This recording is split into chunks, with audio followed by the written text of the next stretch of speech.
It started with the sound of heavy machinery. Daniel Carter woke up to a low rumble, the kind of vibration that shook the walls of his house. At first, he thought it was just a passing truck until he looked out his kitchen window. His entire backyard was being torn apart. A bulldozer had already ripped out his fence, and several men in construction gear were marking off large portions of his lawn with bright orange flags. His stomach tightened. Something was very wrong. Throwing on his jacket, Daniel stormed outside, where several other neighbors had already gathered, eyes wide with confusion and growing panic. Lisa Monroe, his next-door neighbor, was clutching her robe around her. What the hell is going on? An older man named Jim Dawson, who had lived in Maple Ridge for nearly 30 years, was standing near his garden, his hands shaking as he stared at the workers demolishing his property. Daniel marched up to the nearest construction worker. "Hey, what do you think you're doing?" "This is my property." The worker barely looked up. "Sir, this land was purchased by Skyline Development. We have permits to begin construction." Daniel's blood ran cold. "Purchased? From who?" The worker pointed at a clipboard. "It's all in the paperwork. The Maple Ridge HOA sold this land to Skyline Development last month. We were given legal clearance to begin today." Lisa's face drained of color. Jim took a staggered step backward. Daniel snatched the clipboard and scanned the documents. And there, on the final page, was his signature. Except he had never signed anything. The neighborhood erupts. Within minutes, the entire neighborhood was in chaos.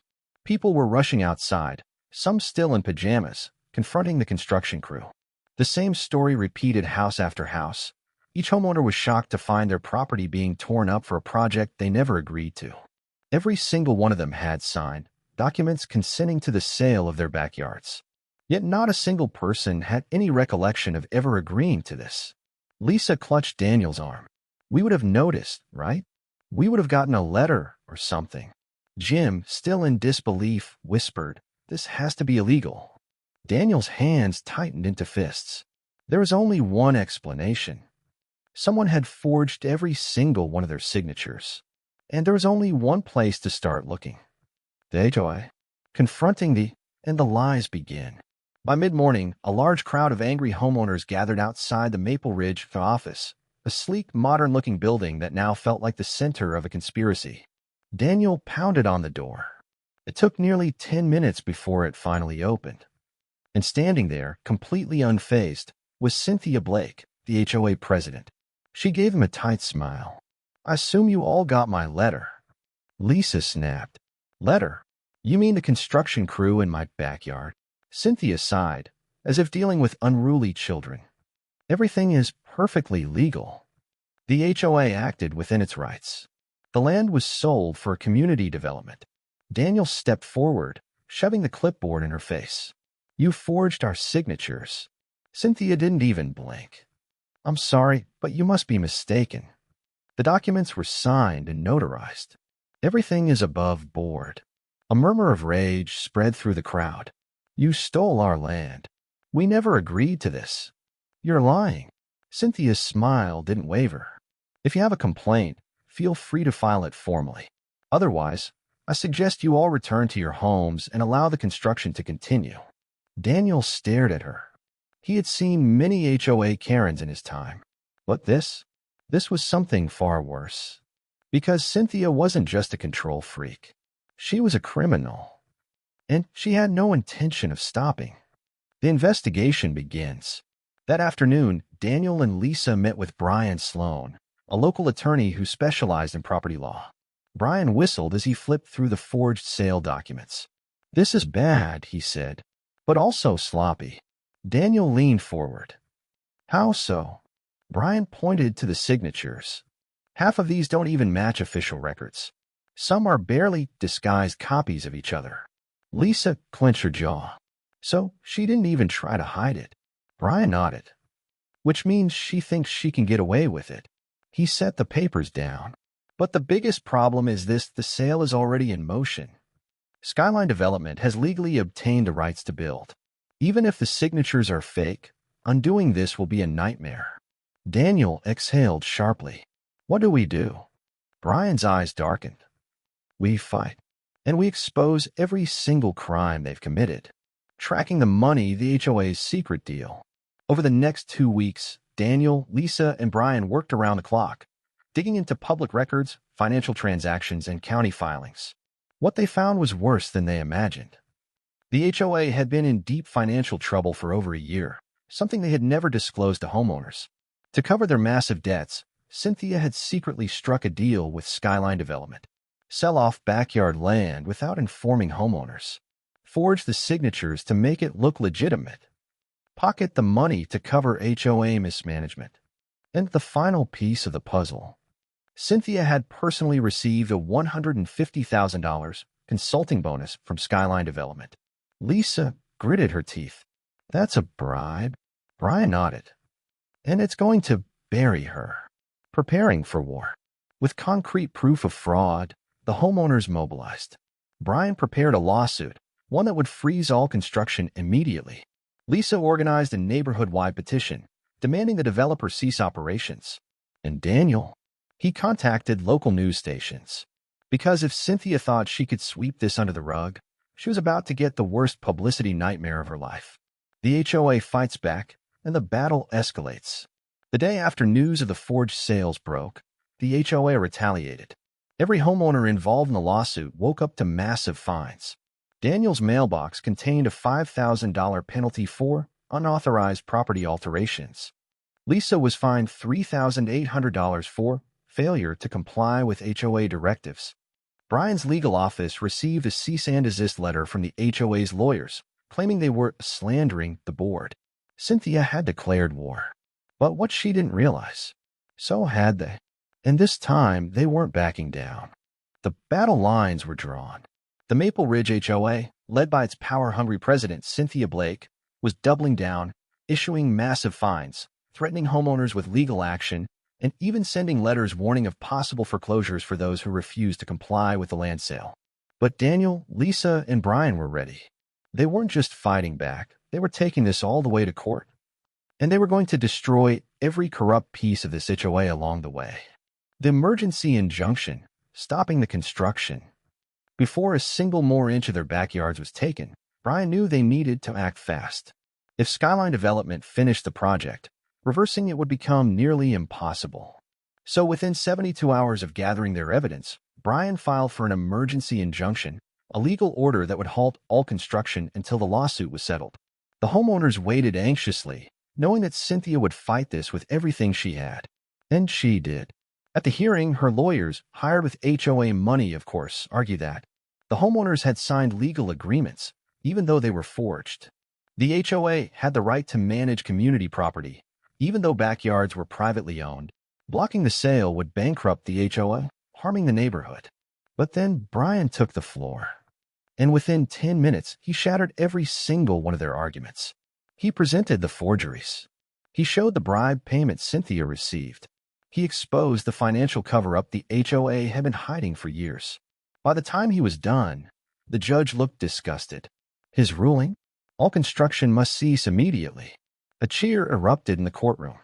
Cynthia sat stone-faced, gripping her chair, because for the first time in years, she wasn't in control. And she knew it. Digging deeper, the corruption runs deep. With the injunction in place, Brian pushed forward with the lawsuit. But as he and Daniel dug deeper, they found something even worse than they expected. The land sale wasn't Cynthia's first scam. Over the past 6 years, she had been funneling HOA funds into personal bank accounts. She had hired contractors for repairs who never actually did the work but got paid thousands. She had secretly increased HOA fees without notifying homeowners, pocketing the difference. In total, nearly $750,000 had been stolen. Lisa stared at the records, stunned. She was running a damn criminal enterprise. Daniel exhaled. And she's been doing it right under our noses. The more they uncovered, the more they realized. This wasn't just a land scam. It was one of the largest cases of HOA fraud the county had ever seen. And Cynthia was at the center of it all.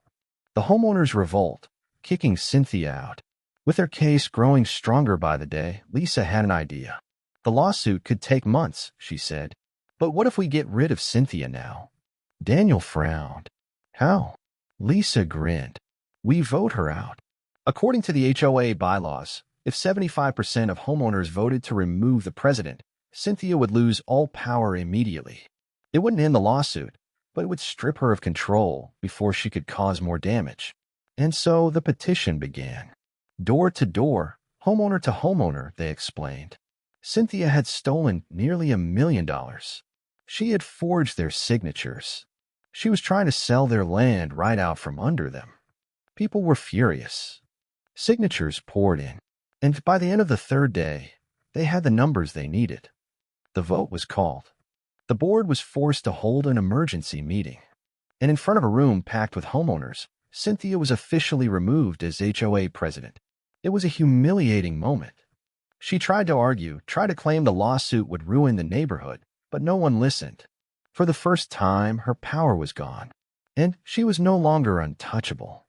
Cynthia's revenge, and the lawsuit takes a dark turn. But Cynthia wasn't done yet. Just days after she was removed, several homeowners received alarming letters. The HOA was still fining them. Daniel received a $6,000 fine for defamation. Lisa was fined $4,500 for unauthorized alterations to her property, which she never made. Brian's law firm was reported to the state bar for legal misconduct. It was blatant retaliation. Cynthia may have been removed from power, but she had allies on the board, and they were doing everything in their power to punish those who had exposed the truth. Lisa clenched her jaw. She's trying to drain us financially. Daniel nodded. She wants to make us give up. Brian leaned back in his chair, a slow smile forming. Then let's end this. The final move, taking Cynthia down for good. By now, the lawsuit was gaining attention.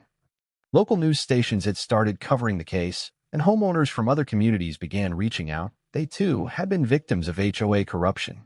And then a breakthrough. Brian got a call from a former HOA board member, someone who had once been close to Cynthia. And what they revealed changed everything. Cynthia hadn't just been stealing from Maple Ridge. She had been involved in multiple HOA fraud schemes across different neighborhoods, using fake companies, manipulating contracts, and pocketing millions. Daniel's stomach turned.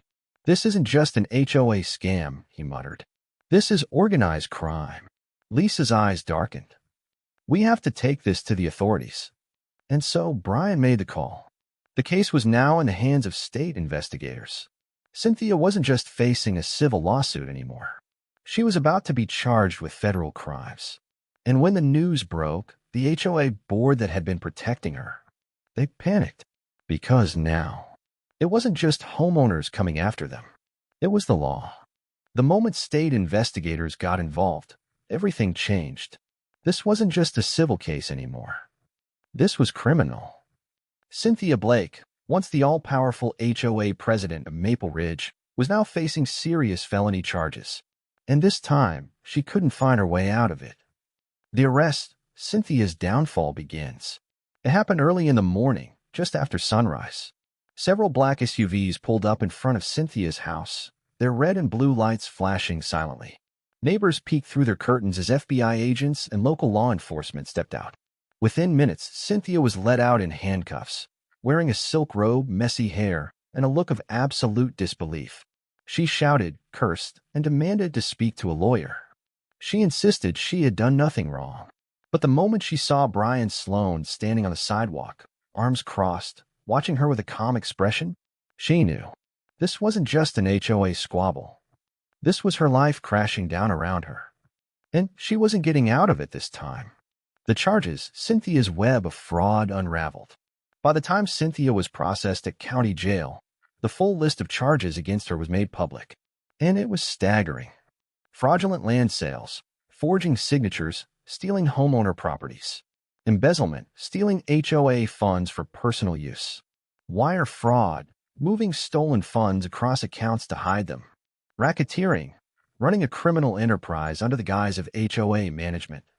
Obstruction of justice, retaliating against homeowners during the investigation. If convicted on all counts, she was facing 25 to 30 years in federal prison. Lisa stared at the charges on her phone, mouth slightly open. She really thought she was untouchable. Daniel nodded. She was for years. Brian leaned back, smiling. Not anymore. The trial begins, and the HOA's dirty secrets spill out. 2 months later, Cynthia's trial began. It was a media spectacle. Reporters crowded the courthouse steps, cameras flashing as Cynthia arrived, now in a stiff business suit and looking far less confident than before. Inside, a packed courtroom listened as prosecutors laid out their case. They showed the fake land sale contracts, including Cynthia's forged homeowner signatures. They played audio recordings from ex-board members admitting to their roles in the scam. They presented bank statements proving Cynthia had moved over $900,000 from HOA accounts into her personal investments. The final blow: a witness testimony from her own assistant, a young woman named Tina Caldwell, who had worked for Cynthia for 3 years. She took the stand, eyes nervous but determined. And when she started talking, it was over for Cynthia. The testimony that destroyed Cynthia. Tina took a deep breath. "I saw her do it," she said. She sat at her desk and forged the homeowner's signatures herself. Gasps rippled through the courtroom. Cynthia's lawyers immediately objected, but the judge let her continue. "She told me," and I quote, "they'll never know the difference." The prosecutor stepped forward. Did she ever express concern that what she was doing was illegal? Tina swallowed hard. No.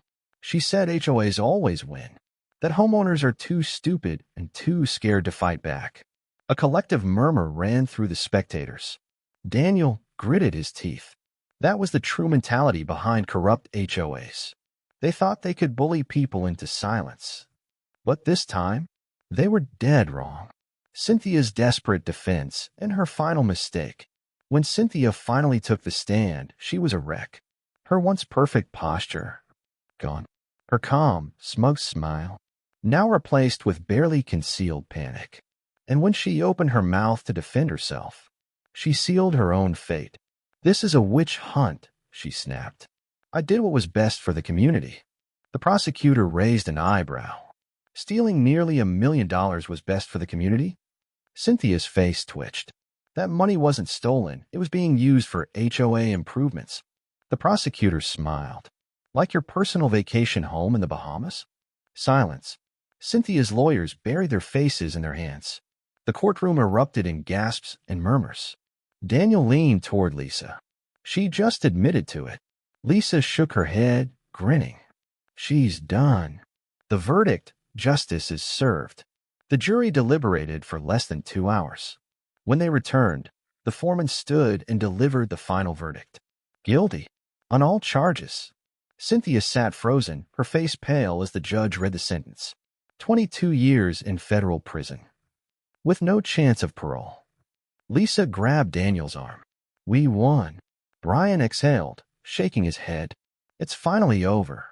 For the first time in years, the homeowners of Maple Ridge were free. No more fines. No more fraud. No more HOA dictatorship. The tyrant had fallen, and the community had taken their neighborhood back. One last move, ending the HOA for good. With Cynthia gone, the remaining board members scrambled. Some resigned immediately, others lawyered up. But it didn't matter, because at the next community vote, the homeowners made one final decision. They voted to dissolve the HOA forever. The cheers could be heard across the neighborhood. No more hidden fees. No more ridiculous rules. No more power-hungry presidents. Maple Ridge was theirs again. And this time, no one would ever take it from them again. With Cynthia Blake convicted and sentenced to 22 years, the Maple Ridge HOA officially dissolved, and the last corrupt board members fleeing in disgrace, the neighborhood was finally free. But freedom came with uncertainty. For years, the HOA had controlled everything, from landscaping to security, community events to repairs. Now, the homeowners were faced with a new challenge. How do you run a neighborhood without an HOA? The first week without the HOA. At first, things felt strange. For the first time in over a decade, there were no warning letters in mailboxes, no threats of fines, and no HOA patrols lurking around. Daniel Carter woke up and realized he didn't have to hide his garbage bins behind a fence anymore. Lisa Monroe walked outside in pajamas to get her mail, without fear of a complaint. Jim Dawson, the retired veteran, put up an American flag without needing approval. But while there was relief, there was also concern. Without an HOA, what if things fell apart? Would people still take care of their homes?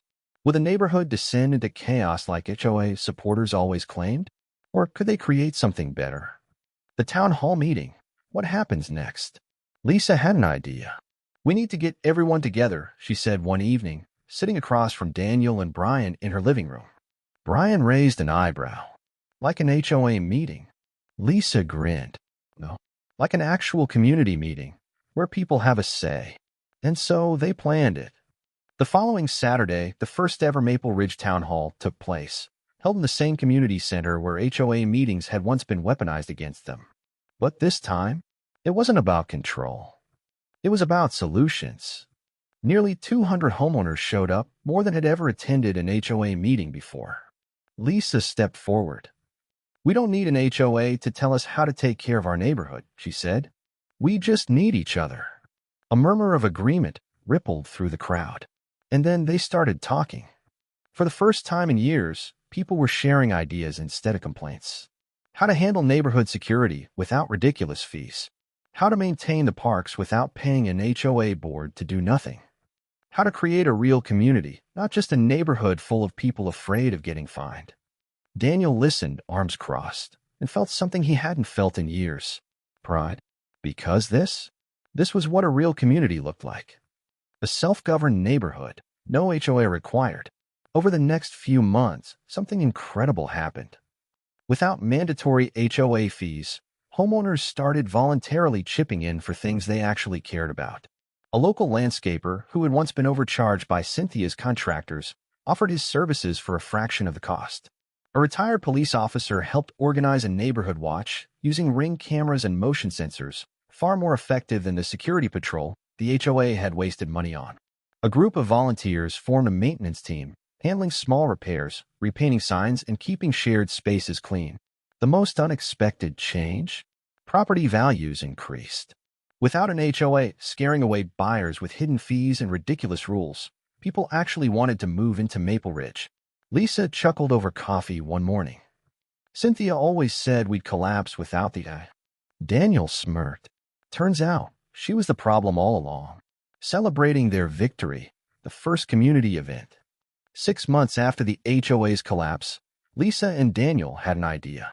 What if we do something big? Lisa suggested. To celebrate everything we've built. A community barbecue. An event for everyone, one that didn't need approval from a corrupt HOA board. The neighborhood loved it. On a bright Saturday afternoon, families gathered in the park, children ran freely, and laughter filled the air. The very same park that had once been neglected under the HOA's rule, now restored by the people who actually lived there. Jim Dawson, the elderly veteran who had been harassed for violations, stood next to Daniel, arms crossed. I never thought I'd see this place like this, Jim admitted. Not in my lifetime. Daniel smiled. And we did it without an HOA. Jim chuckled. Guess that means we won. Cynthia's last stand, a final attempt to regain control. But just when it seemed like peace had finally returned, there was one last twist. One afternoon, a letter arrived in Daniel's mailbox. From prison. Lisa gasped when she saw it. She wrote you. Daniel carefully opened the envelope, pulling out the neatly typed letter. It was from Cynthia Blake, and its contents were pure insanity. Cynthia's letter, a desperate plea. The letter began surprisingly polite. Daniel, I trust you are well. I imagine you think you have won, that you have destroyed everything I worked so hard to build. But let me remind you, HOAs are the backbone of every great neighborhood. Maple Ridge will fail without structure. It will degrade into chaos. I implore you to reconsider your position. Use your influence to reestablish order. Think of the property values. Think of the future. If you help restore the HOA, you will be recognized as a leader. If you refuse, well, then you'll have to watch as the neighborhood crumbles without me. Sincerely, Cynthia Blake. Lisa burst out laughing. She actually thinks we'd bring back the HOA? Daniel smirked. She's delusional. Brian shook his head. I almost admire the audacity. Daniel grabbed a pen and flipped over Cynthia's letter. He scribbled 2 words on the back, then placed it in the envelope. Lisa grinned. What did you write? Daniel smiled. We won. 1 year later, Maple Ridge thrives. A year passed, And everything Cynthia predicted would happen without the HOA never came true. The neighborhood didn't fall apart. It flourished. Without the threats, fines, and corruption, people actually enjoyed living in Maple Ridge again. Daniel walked down the street one evening, looking at the homes, each unique, free from HOA interference. Lisa jogged up beside him. No regrets. Daniel laughed.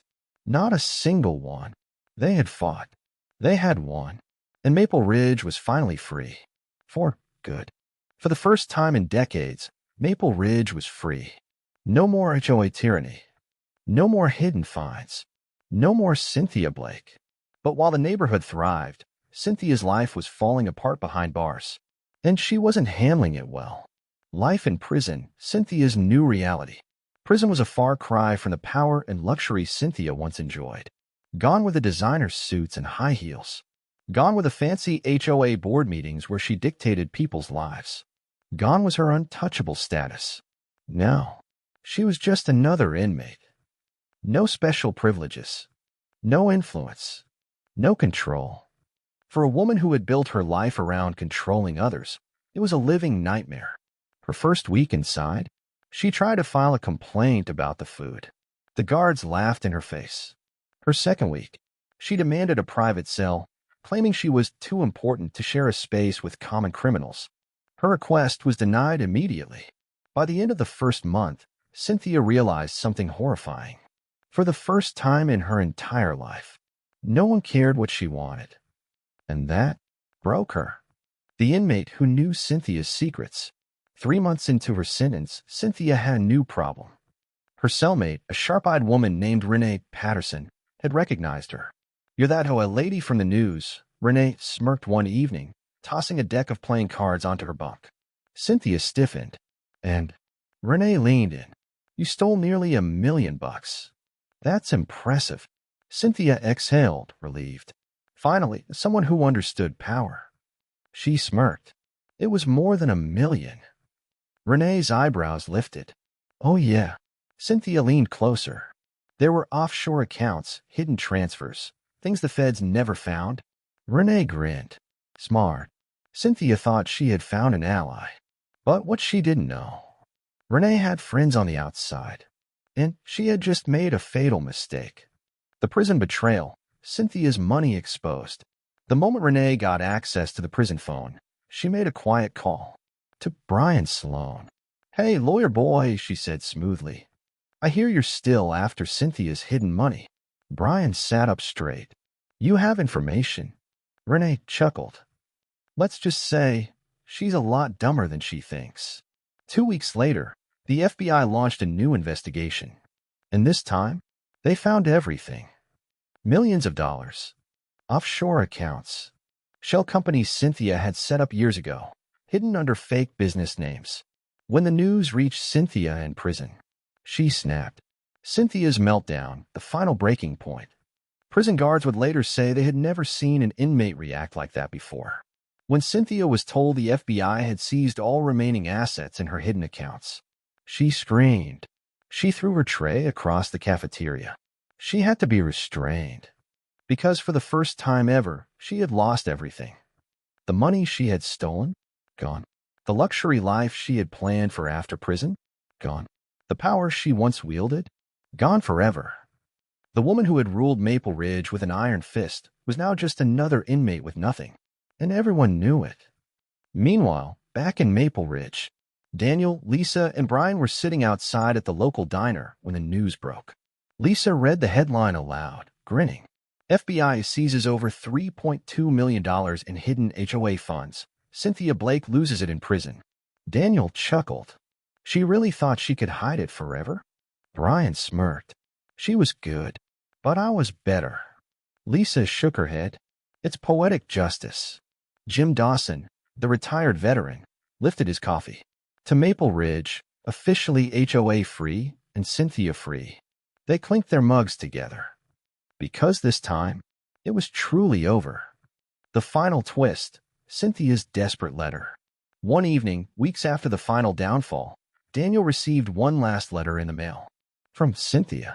Lisa saw the envelope and groaned. Let me guess, she wants another second chance. Daniel opened it, scanned the sloppy handwriting, and smirked. It was pathetic. Cynthia was begging for help. Daniel, you think you've won. But I need you to understand, I only did what I did because it was necessary. The HOA was a pillar of order. Without me, your neighborhood will collapse. They took my money, but I know you still have influence. You could talk to the judge. You could reduce my sentence. You know, I don't deserve to be here. Help me. Cynthia. Lisa burst out laughing. She seriously thinks you'd help her? Daniel flipped the letter over, grabbed a pen, and scribbled a two-word response. Absolutely not. Then he dropped it in the trash. Because Cynthia's era was over. For good. 1 year had passed since Cynthia Blake's downfall and the dissolution of the Maple Ridge HOA. And the neighborhood had never been better. No more petty fines. No more corrupt board members. No more fear of retaliation. For the first time in over a decade, Maple Ridge was a community again. But how had they done it? How had they managed to succeed where so many other neighborhoods had failed? The self-governed neighborhood. No HOA, no problem. After the HOA was officially dissolved, many homeowners worried that the neighborhood would fall into disarray. Would people stop maintaining their lawns? Would crime increase without the HOA's so-called security patrols? Would property values drop like Cynthia always claimed they would? The answer to all of those questions? Absolutely not. Instead, something unexpected happened. The community took ownership of itself. Without forced HOA fees, people willingly contributed small amounts to a neighborhood fund, just enough to handle essential maintenance. Without the HOA board mismanaging funds, everything became cheaper and more efficient. Without ridiculous HOA restrictions, homeowners started beautifying their properties in their own way, without fear of fines. And the best part? Without an HOA harassing potential buyers, Maple Ridge became one of the most desirable neighborhoods in town. Home values rose by 12%, a fact that made Lisa laugh every time she checked Zillow. Cynthia had always threatened that without her leadership, everything would collapse. But in the end, she was the only thing holding them back. Community Watch, replacing HOA security with real protection. One of the biggest concerns after the HOA's dissolution was neighborhood security.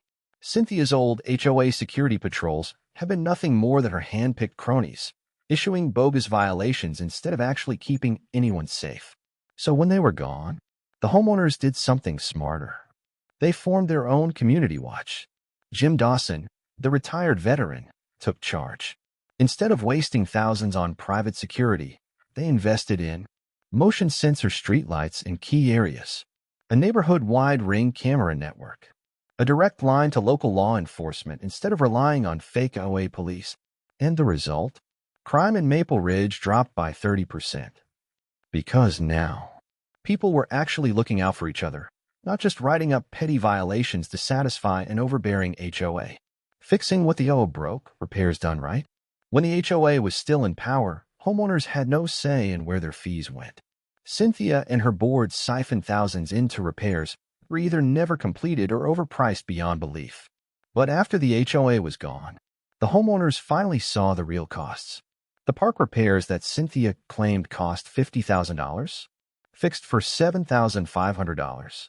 The sidewalk improvements the HOA said required $80,000 completed by a local contractor for $12,000. The neighborhood signage that required a specialist. A group of residents repainted them for free. It became clear Cynthia hadn't just been controlling them. She had been robbing them blind. And now, the money they once wasted on corrupt HOA fees was actually being used to improve their community. The first annual Freedom Festival, celebrating HOA-free life. To mark the 1-year anniversary of their victory, Lisa proposed an idea. A block party, she said. Something huge. A festival to celebrate their freedom from the HOA. And so, the first ever Maple Ridge Freedom Festival was born. There were food trucks and barbecue stations, live music from local bands, outdoor games for kids and adults, a community toast to their first HOA-free year. Daniel stood near the stage, watching as hundreds of people laughed, ate, and celebrated. Jim Dawson lifted his beer. A hell of a lot better than those stupid HOA meetings, huh? Daniel chuckled. You have no idea. A final twist, the letter that no one expected. As the festival was winding down, Daniel received an unexpected visitor. A young woman in a business suit walked up to him, holding an envelope. "Are you Daniel Carter?" she asked. He nodded. "Who's asking?" She handed him the envelope. "This is from Cynthia Blake's lawyer." Lisa's jaw dropped. "Oh, for God's sake, what does she want now?" Daniel tore open the letter and skimmed through it. And then he burst out laughing. Lisa grabbed the letter. "What does it say?" Daniel smirked. "She's suing us." Lisa's eyes widened. "What?" Jim nearly choked on his drink. "For what?" Daniel read the final line aloud. "I am filing a defamation lawsuit against the residents of Maple Ridge for tarnishing my reputation and ruining my ability to reintegrate into society." Lisa clutched her stomach, laughing hysterically. "She thinks she still has a reputation?" Jim shook his head. "I don't know if she's insane or just delusional." Brian took the letter and skimmed it. Then, with a huge grin, he crumpled it and tossed it in the trash. "She doesn't have a case," he said. "And even if she did, she can't afford a lawyer." Daniel smirked. "Well, at least she's staying consistent." Lisa raised an eyebrow. "How do you mean?" Daniel grinned. "She's still making ridiculous threats she can't enforce." The group erupted into laughter. Because if Cynthia thought she could intimidate them from behind bars, she had learned absolutely nothing. And they weren't afraid of her anymore. One final toast to a future without fear. As the night came to a close, the festival wrapped up with one last toast. Daniel, Lisa, Jim, Brian, and dozens of neighbors raised their drinks. "To Maple Ridge," Daniel said. No corruption. No Cynthia Blake." A cheer erupted through the crowd. Because this time, their freedom was permanent. And no one was ever going to take it from them again.